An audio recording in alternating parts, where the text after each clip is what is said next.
shortly after the presentation wraps up. If you have any trouble with audio quality, please try calling in with the phone. You will be able to find.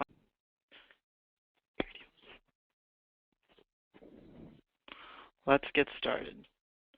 We have two main presenters today. Alexander Lavelle, our Director of Research and Evaluation, will be speaking first. He is a geographer with several years of experience researching issues relating to youth, community health, and well-being. Alex has led numerous community-based projects on health and social services. He will be speaking to detail about common principles that often undergird asset mapping and the kind of process-oriented thinking required in asset mapping. We're also really excited to have Katie Elliott with us. Katie is a project coordinator at the NORDIK Institute, a community-based research institute located in Algoma University. Her interest in pairing youth engagement with social, economic, and community development in Northern Ontario has been the driving force of her work in both grassroots community-based research and public policy development. She will be sharing insights from her experiences conducting community-based asset mapping with youth in Northern Ontario. I'm going to hand things over to Alex now. Thanks, Vineet. Good afternoon, everyone. My name is Alexander Lovell. I'm the Director of Research and Evaluation at YouthRex, and I'm going to be speaking a bit about asset mapping, starting off with some of the foundational pieces regarding the approach. First of all, a brief background. First of all, a poll. So for all of you, if you look into the right hand of your screen, you can fill in answers to our poll. We just want to get a sense of where people are in terms of their previous experience with asset mapping. So the question is, do you have experience doing asset-based research? The first answer is yes, which is A, no, which is B, and what? What is this? Not too sure what this is at all, which is number C.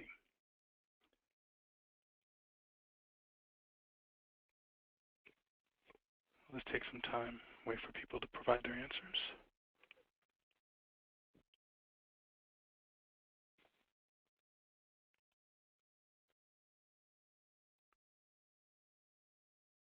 Okay, we've closed the poll.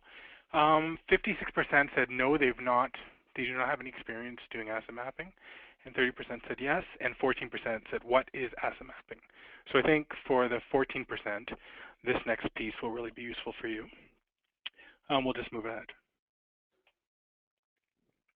Okay. So asset mapping is an approach to understanding what are some of the different issues going on in a community and utilizing that approach, leveraging assets in the community, resources, to be able to do planning and community development. It's a fairly recent approach. In the last 10 years, it's an approach that's become very popular. You probably heard of asset mapping in different contexts, but prior to that, it wasn't mentioned very often. The most common approach is actually a needs-based approach, which we'll talk about, usually referred to as needs assessments. So if you look at the history of the concept of asset mapping, it's really part of a broad set of changes in terms of people thinking about things from an asset or from a resource framework. Early, you had some reports that were done, mainly academic papers. They were done around asset-based community development. So in 1996, there was a study that was done by Kretzmann and McKnight, which was called Asset-Based Community Development. This study was one of the first sort of documented pieces of literature on how you could kind of approach asset-based, you could approach community development from an asset-based framework. In 2001, you have a similar set of ideas coming out in community development and also in international development. Amartya Sen, who's a famous political economist, who's done stuff on development, came up with a book called Development is Freedom. In this book, he argued that people have capabilities and that by utilizing people's capacities and capabilities, you can do much more in terms of international development than from a problem-based framework. Martha Nussbaum similarly approached thinking about human development at the community level through capabilities, and this also led to a bit of what we can consider an assets turn basically a focus on capabilities and on the positive things, the strengths that people have, rather than looking at the problems or some of the deficits that people may be experiencing. And in 2003, you have a similar sort of movement happening in youth development, which was termed positive youth development. It's become a very popular and common term today, but basically, once again, looking at strengths and assets rather than looking at deficits and problems. So these are 4 foundational texts that were really important. The graph that's being shown right now sort of lists how quickly these ideas kind of came up and became popular. So you can see that in the early 90s, people were really not talking about assets at all. And then by the late 90s and until now, you have like all sorts of different materials that come out to talk about assets. So it's really been a sort of shift in the way people think. And the shift goes across community development, thinking about youth development, and also even in so far as international development. So the shift is pretty widespread. But prior to the shift, there was a real focus on need, and the sort of classical text around that is done by Jonathan Bradshaw, which was a focus on social need, and the needs-based approach, which sort of predates asset-based approaches, really comes out of this. So this is the early 70s, people talking about what is the nature of need and trying to think through different types of need and how those could be addressed. And as you see in the slide, you have that sort of foundational text from the 1970s, and then you also have later text from the mid-90s, which is quite different, the assets-based community approach. I think in many ways, looking at the needs assessment and needs-based approaches in relation to asset-based approaches is important because they're kind of 2 sides of a similar coin. They're both approaches to try to understand what are the things happening in community and use for development, for community-based development. So looking at the needs-based approach, Bradshaw's paper put forward, suggested there were 3 types of need, basically, or 4 types of need, excuse me, that are kind of key differences in terms of the way people need can be understood. So first of all, there's normative need. Normative need refers to needs that are defined by experts. So for example, understanding whether a population needs to be vaccinated, you know, the sort of common example that's used in that everyone at a certain age should receive a vaccination. That would be considered a normative need. It becomes something that experts decide, and then it becomes a policy or procedure that everyone experiences. The second type of need that Bradshaw identified was called felt need. Felt need refers to the need that is perceived by individuals. We all, of course, have needs that we identify ourselves, so those are our felt need. At that point, you know, you can feel that you need something, but you may not express it. So at that point, it's just something that you yourself know of, but maybe others do not know of. So the example used here is feeling sick as a type of experience. The third type of need that Bradshaw lists is called express need. This is where needs are communicated or they become an action. So for example, visiting a doctor is an expression of your need to go to the doctor. And the fourth need that Bradshaw identified was called comparative need, which is equity-based need. So for example, understanding what in a particular society, if everyone has post-secondary education or there's a very high percentage of post-secondary education, another community could look at that and say, well, we need to have the same thing. So it's based on comparison to another level of socially assessed need or reality. So those are the 4 different types of need that Bradshaw laid out. Although the paper that provided this sort of framework was basically an academic framework, a lot of this sort of found its way into community-based thinking around needs assessments. In particular, the notion of expressed and felt need. Those are 2 pieces that a lot of needs assessments are based on. Understanding, first of all, the methodology will often relate to people, to researchers going out and talking to people in the community about what their needs are, and then using that to determine what should be done. So needs assessments typically take that process.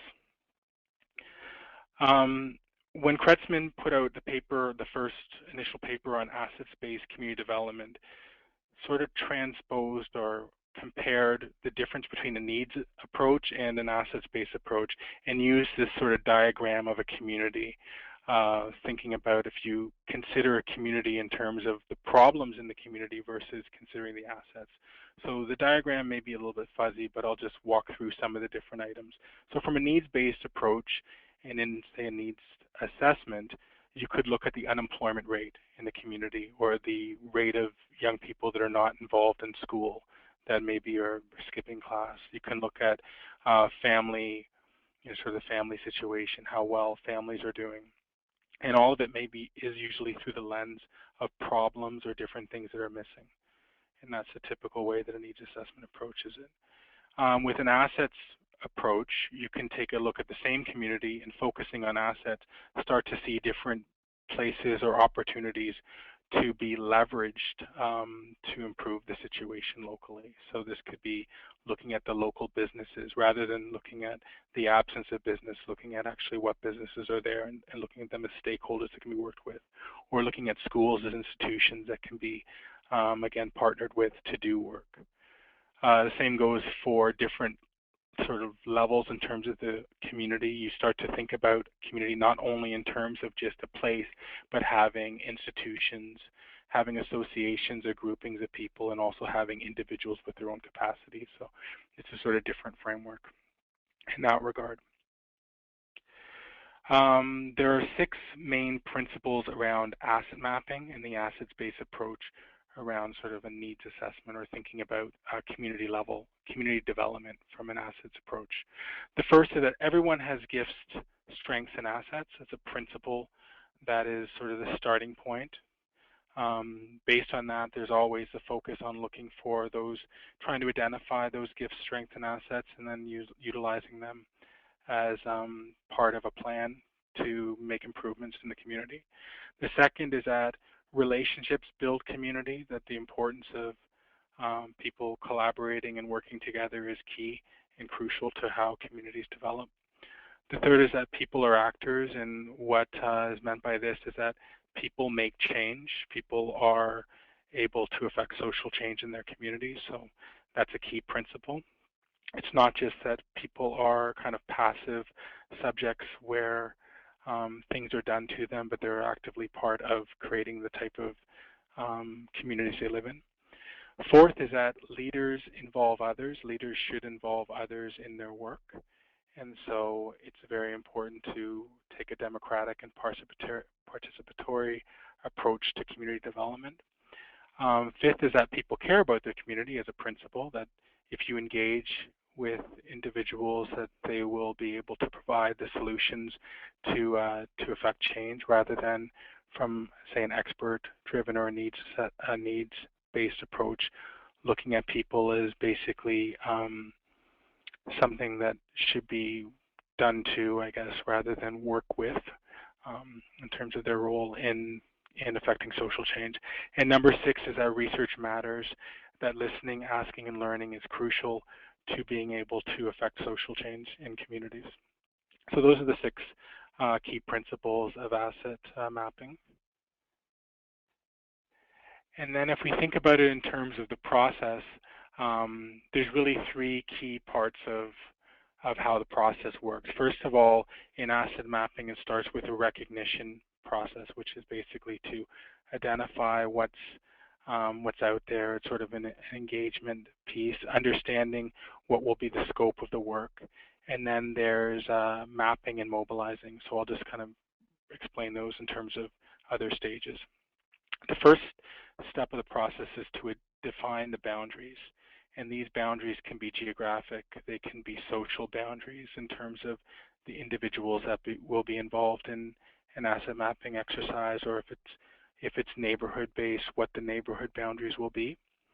And then the second stage is to identify and to involve partners. These are the different individuals and groups that will be engaged in order to do the asset mapping. You can think of them as stakeholders. I think that's traditional language that would be used to think of people as stakeholders, people with some sort of commitment and involvement with the community and should be engaged. The third is determining what types of assets to include. in terms of asset mapping, you could basically include almost anything. You could look for all sorts of strengths in the community, but oftentimes it's about focusing the scope on certain things. So if it's around focusing on education, what are the types of assets that matter to the issue of education? Again, basically determining the types of assets in the scope. The fourth is to list the assets of groups. Basically, this is a research exercise, identifying assets through engaging with groups and listing the assets of individuals. Again, thinking through what are the different assets that people hold. And then the sixth and seventh steps are really about the mobilization piece. So first of all, organizing assets into some sort of map or visual, really a plan, ultimately, as to how those assets will be used, and then interpreting their meaning for action. So again, further steps in terms of planning and strategy around using assets.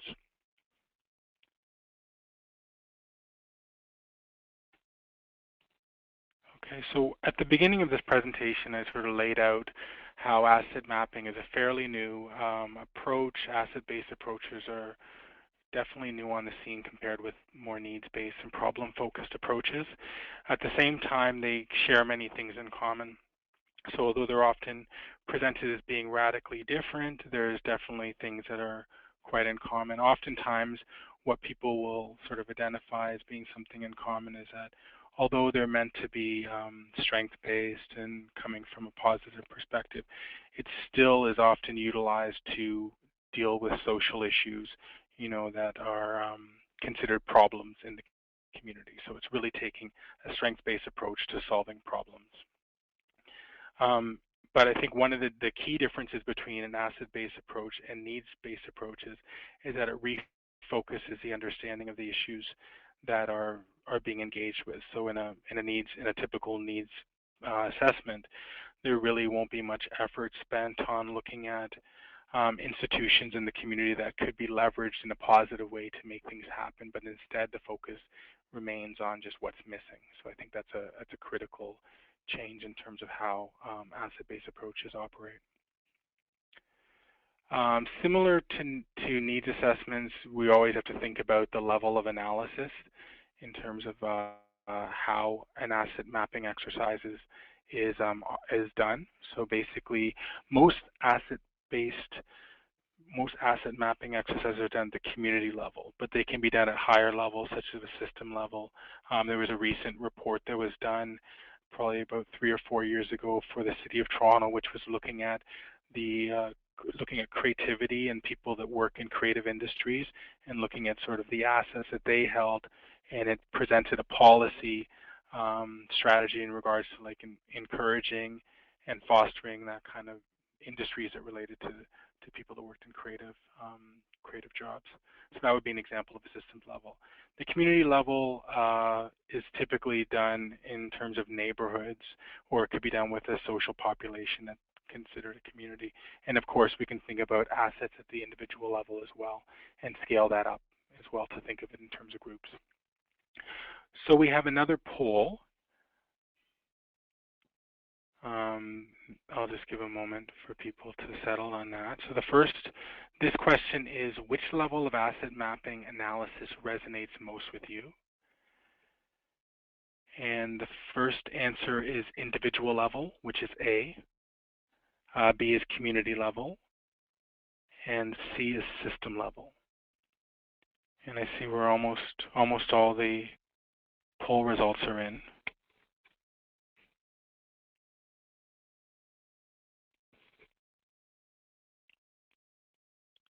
Okay, so by far, most people responded that the community level asset mapping is what resonates with them.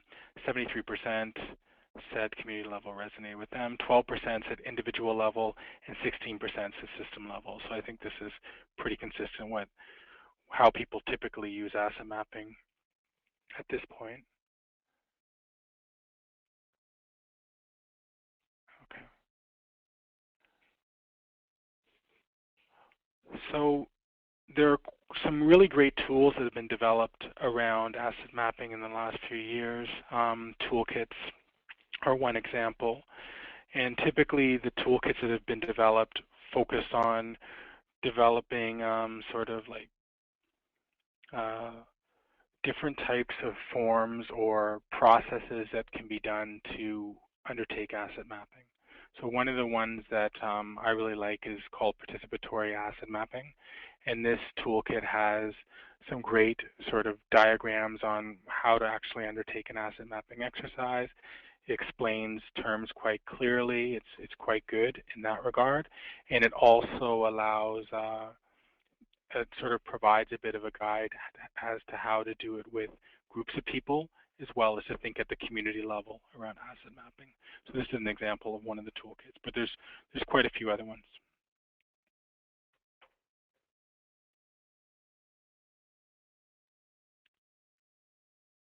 Okay, assets also have been sort of built into a lot of other ways that people think about, not really asset mapping per se, but basically the principles behind it have been built into the ways that people think about youth work in more general. So I'm just going to take a moment and discuss what that's like. For us at YouthRex, we often talk about positive youth development, but we think of it as critical positive youth development, and being a little bit different than the more universal framework. So first of all, similar to positive youth development in general, we sort of think about it in terms of youth assets. All youth have assets and strengths, and by focusing on those assets and strengths, you can do a lot more positive things with them than by focusing on problems. Also that those assets, this is actually pointing back to the research around positive youth development, those assets positively correlate with success. So if focusing on building those assets, leveraging and kind of fostering those assets will lead to good outcomes. That's the next piece.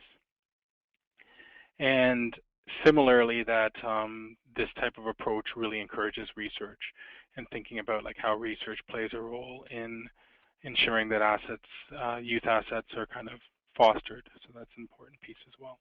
For us, the critical positive youth development piece is that what's sometimes missing in typical positive youth development framework conversations are the structural components, so that if you're thinking about individuals with their assets, that's in the context of their social experience. So always thinking about those systems level issues and the structural issues that they face as well.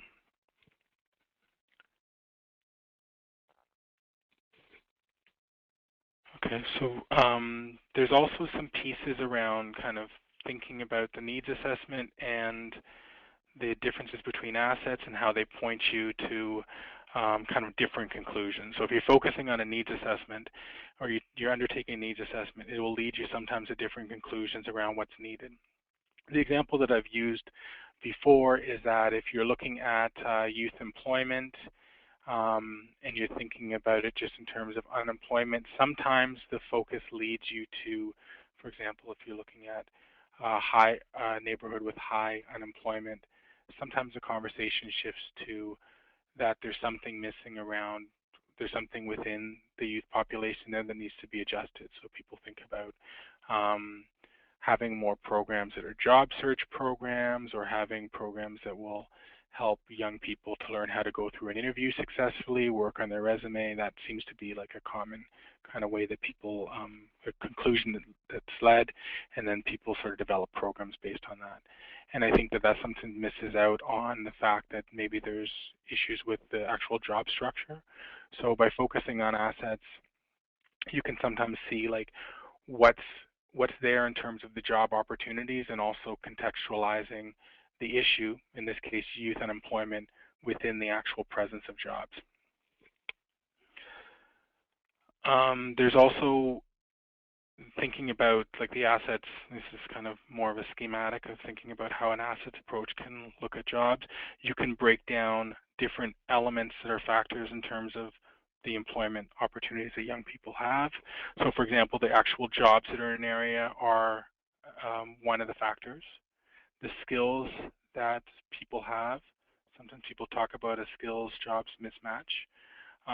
The innovation that's happening within the population, the local population, and also maybe within businesses or things that are happening at a broader scale is key. You can kind of get a sense of like what type of things are on the horizon and thinking ahead, and of course education. So from a community level approach, these might be some of the areas that you would want to focus on if you're thinking about asset mapping around employment resources: jobs, skills, innovation, education.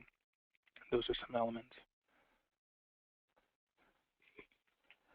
This is sort of something I've mentioned, but the idea that taking an assets-based approach can extend the focus to start to think about these local resources a bit differently, to think about how to leverage local enterprise, local business around engaging with youth in the issue of unemployment. And it could also raise questions about the quality of jobs and some of the overall economic opportunities for youth in the area. So it sort of can be fruitful in terms of raising new questions. And especially because of the focus on engagement, I think it's really, the asset-based approach is really helpful in terms of guiding strategy, a community strategy towards like not only research, further research that's needed, but also in terms of like policy and social action. So although asset mapping differs from needs assessments, I would say it differs from needs assessments largely in terms of the way it focuses the person asking the questions. I think that's critical. But even so, there are many different limitations to asset mapping. It sort of has emerged as a response to some of the limitations, of course, with needs assessments. But at the same time, it has its own sort of flaws, I guess you could say. So the first is that there's some bias towards quantitative and mappable information. Oftentimes when people talk about asset mapping, their mind shifts to thinking about like GIS, geographic information systems, or thinking about somehow actually physically mapping things or counting what's in the community. So it can sometimes be a little bit skewed towards the quantitative. When that happens, I think that data availability can then focus understanding of what the issues are. For example, people might rely on available data and they start to map that, and then now you're really talking about what the data can show, not what there might be out there that the data doesn't show. The second issue is that it doesn't address unequal power in community, that through the engagement process, typically asset mapping approaches sort of focus on this notion of equal stakeholders, just getting voices from different people, but sometimes that has to be contextualized in terms of the power that different people have in terms of the community. The third is that it's very easy to slip from an asset-based frame back into focusing primarily on deficits and expert-led thinking. I think this is a sort of serious flaw. A lot of projects start off with a real strong strength-based approach, but after a while just become very much caught up in that, in being problem-based. Fourth is focusing on particular scales of analysis. For example, community level may obscure factors occurring across other scales. So for example, if you're looking at unemployment in community, it may look like there's a problem within that community regarding, say, youth unemployment, but in reality, it has something to do with larger systemic changes. And the fifth point is that asset mapping is still stuck in a very traditional cross-sectional way of thinking, and that is often about developing a picture of a community at one point in time and then acting rather than having a more dynamic approach which is constantly shifting. So, now there's actually some innovation in terms of how people think about research, where things are a little bit more real time, and I think that's one of the areas that I think that community development would probably benefit from a little bit more work around what real-time planning and research can look like. So here are some other resources, and I'm going to be handing it over to Katie in a moment. Now to Katie Elliott from Nordic Institute.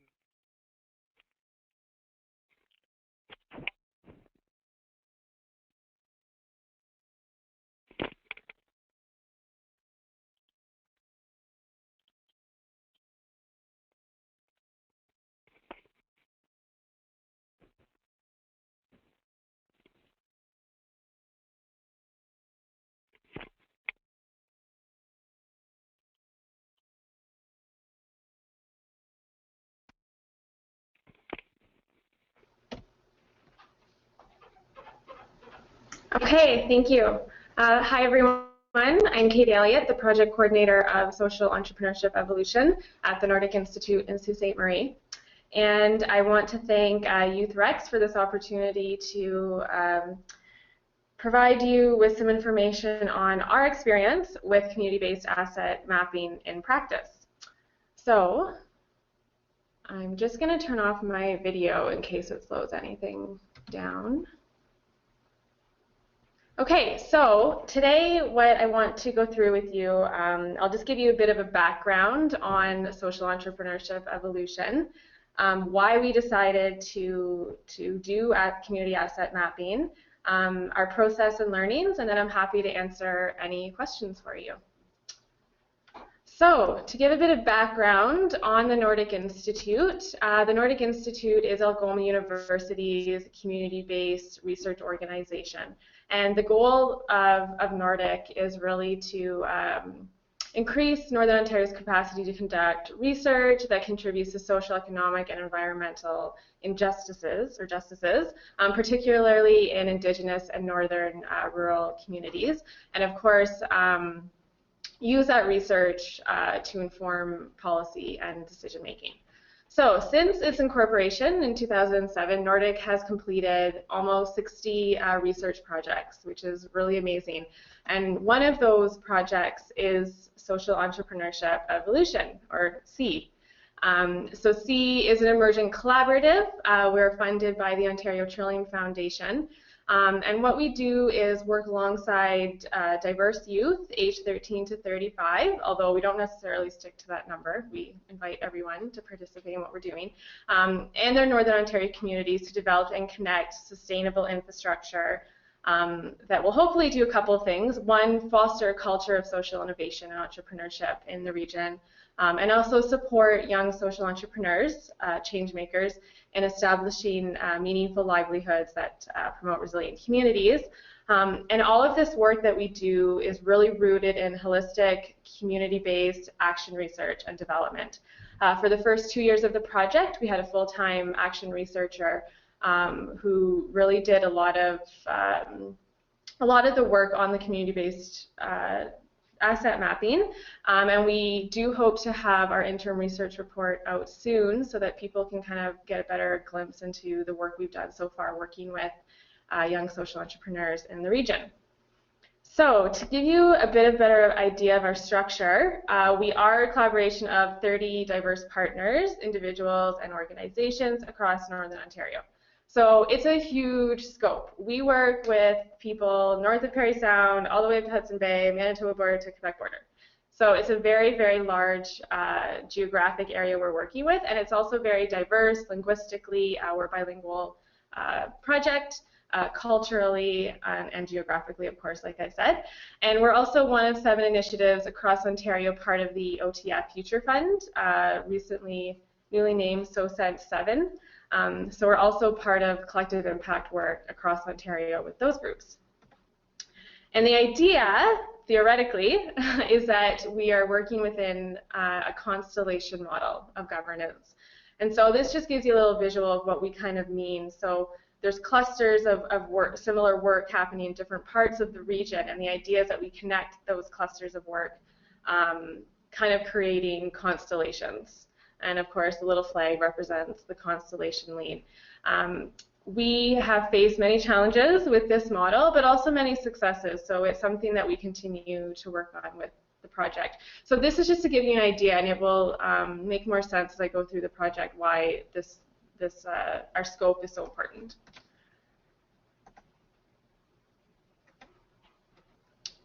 Okay, so when we talk about sustainable infrastructure, what are we talking about? So these are all the things that we mean by sustainable infrastructure. Virtual spaces, so our website, seethechange.ca, webinars like we're doing today, peer networks, access to money, access to educational resources, incubation hubs, training opportunities, mentorship. All of these things are what we're talking about when we're speaking about developing sustainable infrastructure to support youth social entrepreneurship in Northern Ontario.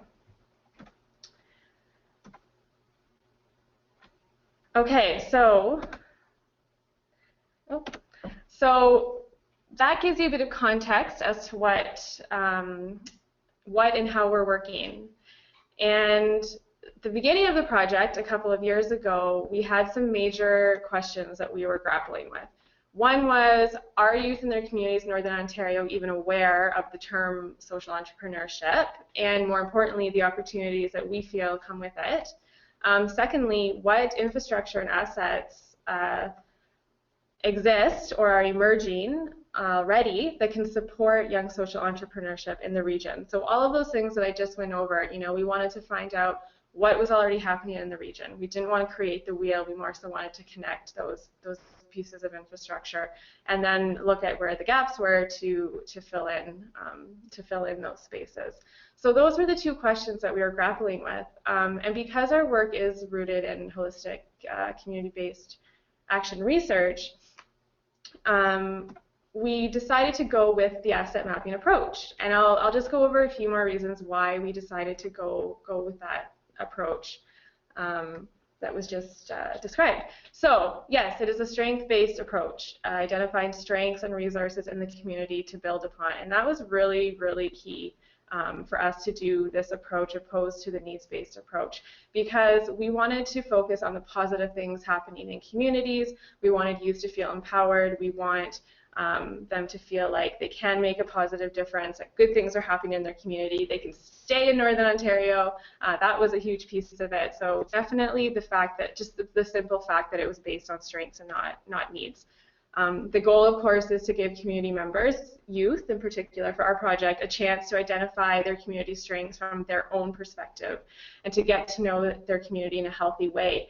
I know in a lot of communities in Northern Ontario, especially rural communities, people can get really down and focus on the issues. And so we wanted people to get to know their community in a healthy way again, from like I said, from their own perspective, where they saw the strengths. Of course, it also encourages awareness and dialogue around youth social entrepreneurship, in our case, and our project. And that was really huge for us, because we were going into communities anyways to identify what was going on, and it was an opportunity for us to share our thoughts on youth social entrepreneurship and get the word out about our project. And we certainly achieved that, I think, with the asset mapping. So as was mentioned as well, the conversations do shift back to some of the deficits and gaps. So we really tried to turn that around into what these gaps could be as opportunities. So looking at the positive and how we could build on other assets to create more opportunities. And of course, helping youth realize that they can make positive change. And of course, building relationships in the community. The simple fact that you get like-minded, or not even like-minded, just community members in a room discussing assets and resources in their community, it really builds on relationships. It's not, sometimes when you discuss problems, people start focusing on blaming why, people or organizations or governments, or why these things are happening. And so this approach really focuses on building positive relationships in the community. And of course, it worked well with our, like I said, our community-based action research component of the project. So this quote, we felt, kind of summed up what we were trying to do. Asset mapping allows the community to make an inventory of the assets they have to work with in designing a sustainable future. And so we kind of kept that quote in the back of our minds when we went to do these asset mapping sessions.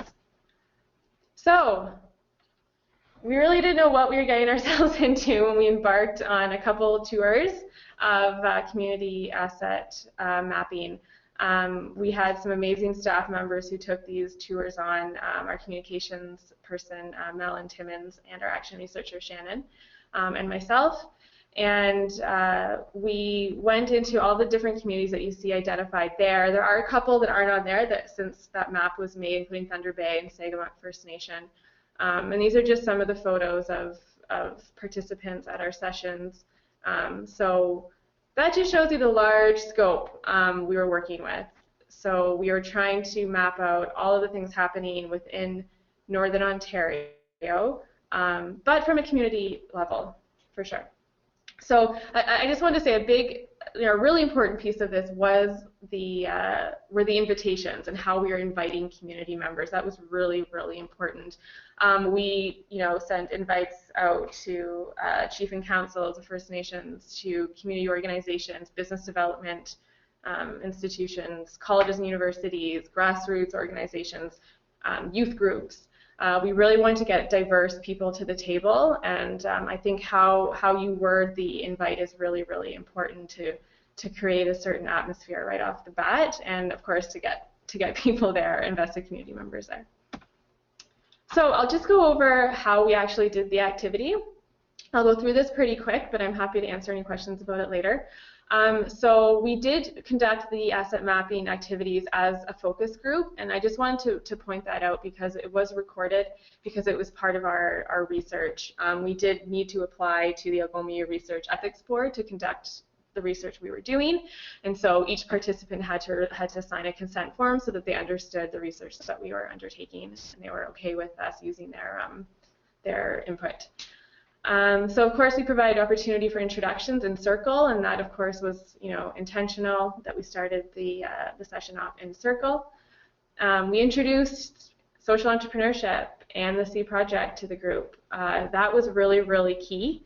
We found out pretty early that term was really new, and I think that's something that you need to watch out for is introducing your topic and making sure that it's really clear to the group.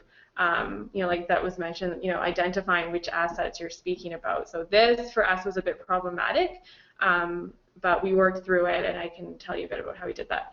So the next thing we did was describe the asset approach and what community assets are. We made it very clear that there are no wrong answers. There's no wrong assets or resources. It's really what you feel or the community feels are the assets. So there's definitely, we made it very clear that there were no wrong answers. And when we described what community assets were, we tried to make it very broad because we didn't want to lead people into a certain direction. So we just said, social, economic, environmental, natural, intellectual, people. We tried to make it very, very broad. We then asked participants to, we provided them with Post-it notes, 3 different sizes. So this is how we went about it, and asked them to identify upcoming developing assets on small Post-its, initiatives or programs in the works on medium, and well-established supports, networks, and resources, large Post-its in the community that supported youth social entrepreneurship. And it's very important that people do this individually first. We make sure that nobody speaks to each other and people identify things individually, because we want people to not, to put down what they think and not be led necessarily with what somebody else is sharing, especially working with youth. Going back to that, there are no wrong answers or assets, and you get a much more diverse set of assets from the group. So we then ask participants to share their identified assets, and we find once this happens, other people start saying, oh yeah, I just thought of something new, or oh, maybe, oh, we could collaborate on this, and that sort of thing. So that's really exciting to see when participants then start having more of a dialogue and really get excited a lot of times, which is great. To take it a bit further, we ask participants to work as a team to place assets in groups. And the groups can be whatever they want them to be. It can be by sector, it can be by age, it can be whatever they feel the group should be. And then we ask them to draw lines between the groups to represent links of support, and dotted lines represent where grouped assets may take away from other group assets. Once again, we leave that up to the participants in the community to decide what exactly that means. And so the middle picture on the right shows a community map that one session did using that method. Another way to take it further is asking participants to create a shape with assets that represent how they see their community. And the one on the right is a tree. So they had grass on the bottom. It was like the grassroots. The trunk was like the established assets, and then the leaves were kind of ones that were developing. So that was kind of neat too. It's a different way to have a visual or a map of the assets. Okay, so this is just a slide that we would actually use. As you can see, we do show examples of the assets, which we later took away because we felt like that, like I said, that was leading people in a certain direction, and we didn't want to do that anymore. But that was just kind of what we did. And if people didn't really grasp the term social entrepreneurship or what that whole thing meant, then we kind of said, okay, identify assets that contribute to community development, economic development, social developments, that sort of thing, and made it a bit more broad for people if they're having trouble.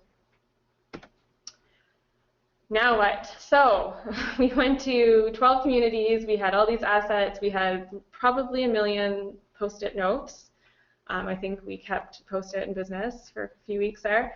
And so we had to decide, you know, what were we exactly going to be doing with all of these? So, of course, we made a database of identified assets, and we shared that with the community, the participants. Also, any maps that they created, we made sure to take pictures or record those.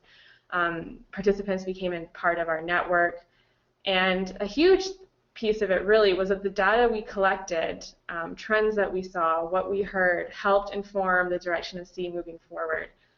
It also let us know what did exist out there, who could we partner with, what was already happening, and where the gaps were, and where we could help fill those gaps in moving forward with our projects. So it was really, really informative, what we saw. And we also saw a lot of trends across the region, which was really important to have towards you know, the decision making and the policy development piece.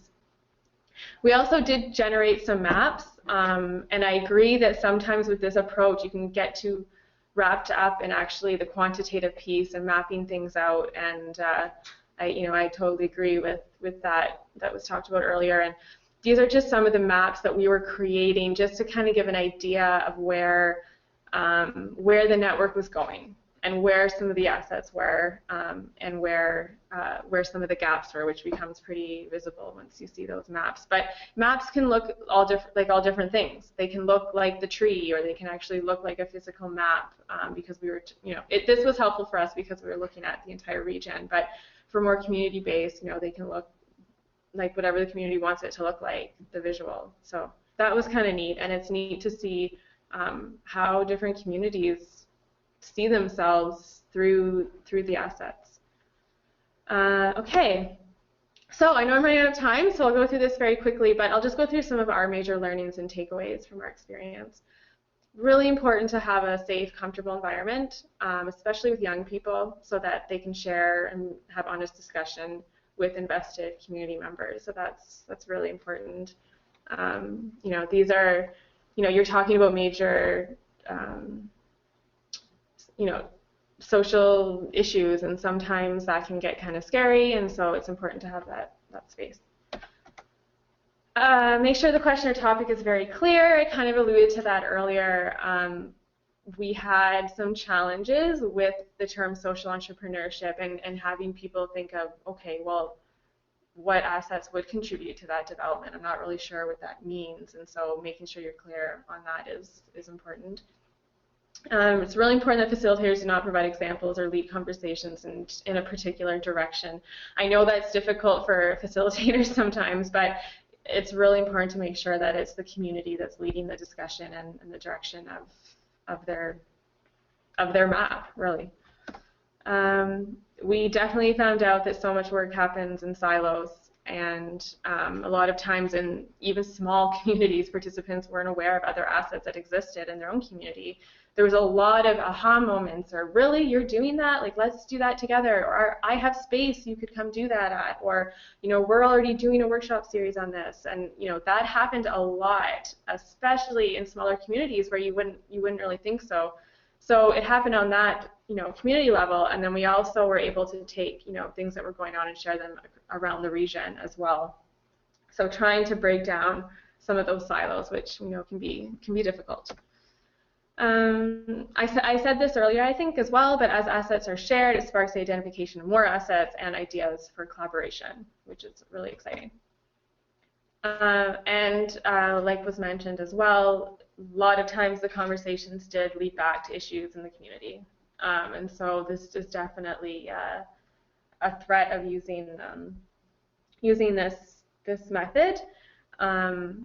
but like I said, we try to turn that around to looking at the opportunities that come with those issues, and then and also looking at the planning, the community planning, and how these discussions can move that forward. It was an opportunity for us to learn about trends in the communities and get a bird's eye view, which was really, really fascinating, and is a part of our research that we hope to use to inform policy development in the region.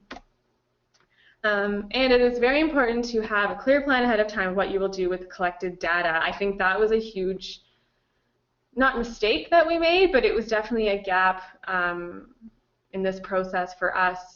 I would love to know if communities used any of this in their community planning. We didn't really follow up enough with that. Was this helpful? Was it helpful for them to have, a list, which isn't even everything, of the assets? Did it go beyond that session? Those sorts of things. What would have been the most helpful for communities to have? And what would it be in maps or in a database, or that sort of thing. So we definitely have some more follow-up to do with communities, but we're certainly learning as to what would be most helpful for them. So I will leave it there. Thank you, Messi Miigwech, and you can visit the C website, seethe-change.ca, or Nordic Institute, nordicinstitute.com.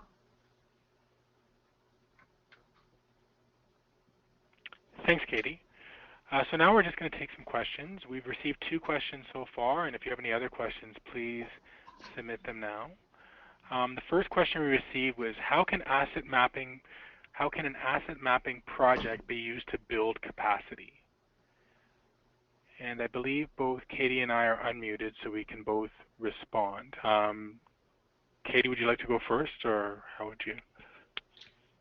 If you have any ideas, you can go for it. I'm thinking. Sounds good. Yeah. Okay, so the question was, how can an asset mapping project be used to build capacity? And I think an asset mapping project is really an opportunity to extend research practice into community. So some of the ways that the data collection may be done in asset mapping, and I think Katie's presentation really shows lots of different ways that this can be done in an active format, people writing down the ideas they have, starting to organize their ideas around what are the strengths in the community into some sort of plan. I think that's an opportunity for people to develop skills rather than having the traditional researcher and then participants that are kind of working together and being facilitated through a workshop. This can be something that people can all do collaboratively together. So I think that's one way that capacities can be built. I think it's important in terms of any community developing activity that people are empowered through the understanding of different concepts and the process that they're being involved in, rather than being passive participants. So I think that's another sort of principle that people should take. And so capacity building should always be based on ensuring that everyone understands everything they're doing. And I think it's also ethical when people are informed and they have like a strong understanding of what they're participating in. So I think I'll leave it there. Katie, if you want to add anything, please do. Yeah, I definitely agree with everything you said, and I think just building capacity in community development and seeing it in practice, just being at these sessions and gaining the skills as to actually go through something like this, but even just building capacity in what real participatory community development, like what that looks like. I think it's, and to be honest, I think each community that we went in, the feedback that we received was that it did help. They did feel like they were building capacity in their community to continue this kind of community-based work that would lead to, community planning and that sort of thing. So I think there's lots of ways that this can build capacity. Okay. Katie, you received a question as well, which is, were there any issues with losing the youth voice when they were mixed with adults in the asset mapping activity that you undertook? Yes, for sure. And I think that you had mentioned this before. So I think there's things that you can do to ensure that the youth voice is heard. I think that comes out more in the dialogue and discussion after.